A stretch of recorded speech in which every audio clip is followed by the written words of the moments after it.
faults one to another, and pray one for another, so that you will be healed. Step 6. We were entirely ready to have God remove all these defects of character.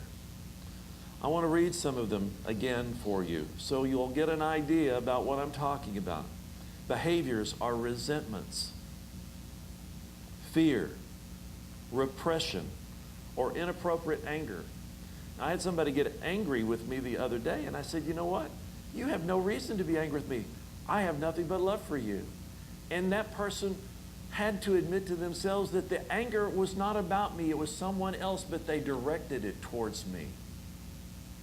Anger is something that rages on the inside. It's about how we were brought up, the repression of our feelings, the perfection of ourselves so that other people wouldn't really see who we were, who we are. Approval seeking is the defect. Because we've already got a God who's approved us. Why should we have to feel necessary to go after people's approval? Caretaking. Always caring for somebody else. Because see, then we put the light on them, and so no one will look at us. And try to examine, well, what are you all about? What are you all about? Why are you wearing those kind of clothes? And why are you dressing like that? And why do you talk like that? And why do you do those things? We want to shine the light on somebody else to get it off of ourselves when God says, you know what? I made you just the way you are. Why are you trying to deflect the light that I purposed for you to someone else? Fear of abandonment. And you know what? There are a lot of people in our community have that. A lot of people that are in the straight world have it as well. But people who have felt that abandonment, and I know someone today that I'm praying for because this individual has had close people in their life. And you can be real close and you've got really good friends. I remember what it was like in my other church. I had a really good friend that when I came out, that was the last time I got to speak to them. It's over 10 years ago. We were almost inseparable. His family and my family, we all did things together. I mean, everything we did. We enjoyed their company. We enjoyed being with them. We enjoyed taking care of their children. My kids took care of their kids. And one day, they made a move to decide to carve me out of their life. And I'm thinking about this person today, and you know, they prayed and prayed and prayed that this person would find someone. How many of you ever prayed that someone that you know would find a mate? I think we all have at some point in time. We better ourselves. This individual found out that when that person found a mate, that they were no longer the person that they thought. Because that person that had found a mate was happy now. And this person had another situation like that and another situation. And now they've got that sense of abandonment that all they're doing now is putting up a wall to protect themselves. Because of the hurt of them feeling that this person has left them, this person has left them, these people have left them. When God says, you know what, I've never left you. I've never left you. Fear of authority figures, isolation, low self-esteem, overdeveloped sense of responsibility, or the opposite of that, irresponsibility, laziness, inappropriate expressed sexuality. I mean, all those things are defects of character that we want to ride out and say, God, you know what? I want you to take this from me. I want you to take this from me. Step 7 we talked about last week. Humbly ask God to remove our shortcomings. 1 John 1:9, if we confess our sins, He is faithful and just and will forgive us our faults and purify us from all unrighteousness. And today we get to step 7. You know, you can pray about something. Oh God, I want to be a missionary to Africa. That's what Julius was saying. He said, maybe someone in your congregation will want to become a missionary to Africa. And I said, when I show them the pictures, no, they won't. Because there's nothing. They live on the Maasai Reserve. They got beautiful pictures of beautiful animals, but there are no people for like miles. He walks 10 kilometers. That's about 30 miles to get to some of the places that he goes to. And I think we got trouble when we don't want to wait in traffic 5 minutes to get to church on time. Number 7 says, we humbly ask God to remove our shortcomings. I can tell this story because he's out of the room. A couple of years ago, Mark and I are coming up on 2 years here in April, on March, the end of this month coming up. And those of you that will remember, a couple of years ago, I had a trip in Florida, and I was staying across the street from a very fine fish restaurant, and I was in Orlando, Florida. I'm not going to tell you the name of the restaurant. It wouldn't matter. And I thought, well, I'm going to go over there and have fish. I got over there, and I thought I was having the best piece of fish in the whole wide world until later that evening, when I realized there was something wrong with that piece of fish. And the next day, I was speaking in Orlando. I had to speak in Orlando, then I had to go and speak in Tampa, and then I had to fly home. So it was a Thursday and a Friday. I called Mark and I said, I am sick. He said, well, have you gone to get some Lomodal? Everybody knows what that's for? Well, that was what that was for. Because it was coming out everywhere possible. Well, now fortunately for me, I'm just telling you the truth. We're not going to go into all the detail, but I am telling you the truth. Fortunately, my seminar room in that hotel in Orlando, Florida, there was a hall, and directly across the men's room. And so sometimes you just have to tell the truth. You just have to tell the truth, and you have to say, I'll be right back. And immediately turn off your microphone.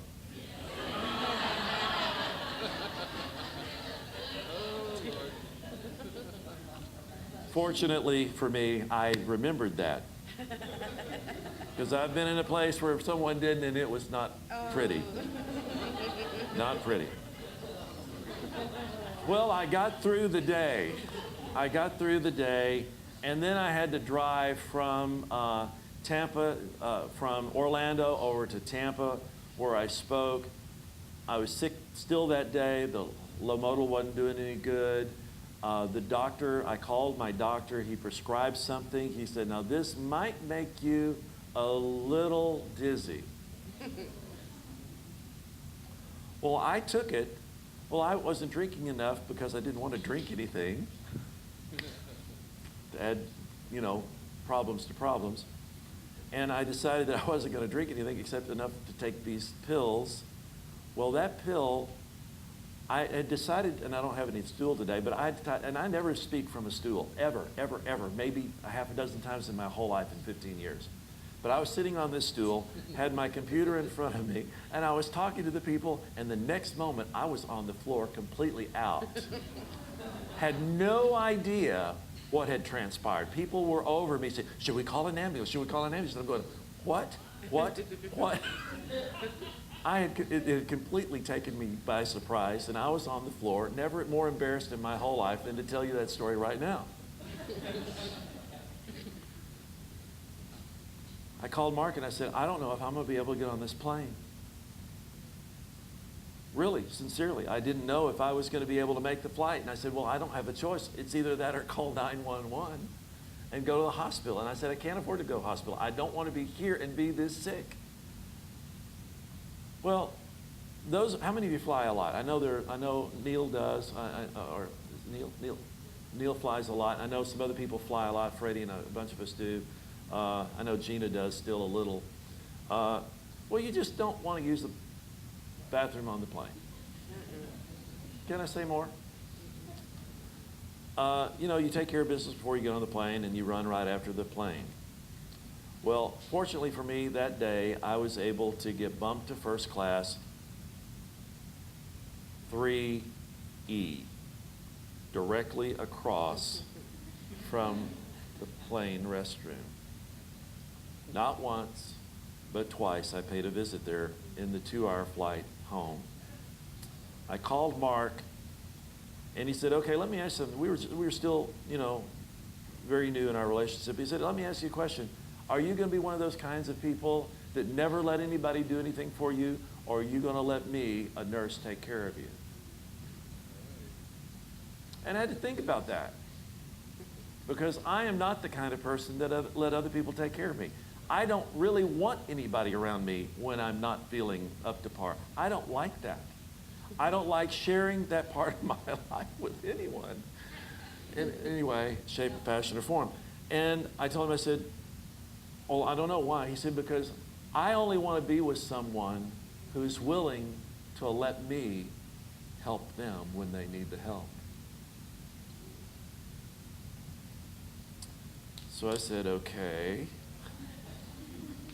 What does that mean? He said, well, I want to meet you at the house and I want to take care of you. Okay. He said, I'll meet you there, and I'll get some things for you to eat at the grocery store, and I'll meet you at the house. And he had the alarm code. I almost decided not to give it to him. But I did give it to him, and he was there waiting for me when I landed. When I got off the plane, he met me there, and he had all kinds of good, clear liquids and Gatorade and all the things that you need to be having when you're not feeling well. He tucked me into bed, and I never felt so wonderful as that, because I never had allowed myself to have somebody care for me. I thought I could do it myself. You see, when we ask God to remove those things from us, you better be willing to let them go. See, that spirit of perfectionism, that spirit of always being right, always being perfect, and never letting anyone see you for who you really are. It's tough letting go of that, because it has intermeshed itself with every part of your life. And suddenly you're faced with, if I take this down, I don't know if I can put it back up.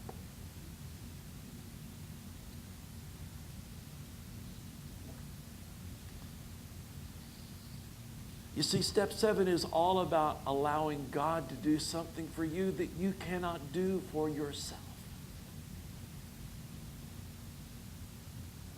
Step 7 is we're realizing that we really are sick, that we really have a need, that there's really something that God wants to do for us. Step 4 is you're supposed to take that list, and you're supposed to be ready to have God remove those things. I read a prayer to you last week or a couple of weeks ago that I'm going to reread. It's the paradoxes of prayer. I asked God for strength that I might achieve, and I was made weak that I might learn humbly to obey. I asked for health so that I might do great things, but I was given infirmity that I might do better things. I asked for riches that I might be happy, and I was given poverty that I might be wise. I asked for power that I might have the praise of men and women. I was given weakness that I might feel the need for God. I asked for all things that I might enjoy life, and I was given life that I might enjoy all things. I got nothing that I asked for, but everything I'd hoped for. Almost despite myself, my unspoken prayers were answered. I am among all most richly blessed. See, letting go of negative, destructive things is really healthy, because we're saying, you know what? I just don't want that anymore. Getting to the place where you say, I don't want to hide anymore. Don't want to hide. I want to be what